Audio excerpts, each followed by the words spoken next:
তবে ইদানিং আমির আমাদের মন আরো বেশি খারাপ করার দরকার আছে, কারণ রাশমিকা মান্দানের বিয়ে হয়ে গেছে গা। এলাকায় দেখছি যে অনেক পোলামান লেখতেছে, কানতাছে, বিভিন্ন এডিট মেডিট করছে, বুঝতে পারছি আমি। আরে বেটা বিয়া মন খারাপ করিস না বাবা, বুঝছ না?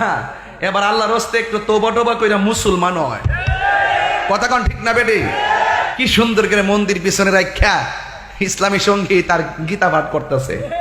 এটা কি ইমানের, এটা কিসের জন্য আমরা বুঝি না? আমরা এগুলো ভালো করে বুঝি। আরে বাড়া এই মাধবপুরে যত হিন্দু সমাজ, আজকে তো এক হিন্দু এসে দেখা করলো, অনেক হিন্দুরা আমাদের ওয়াজ আইসা শুনে।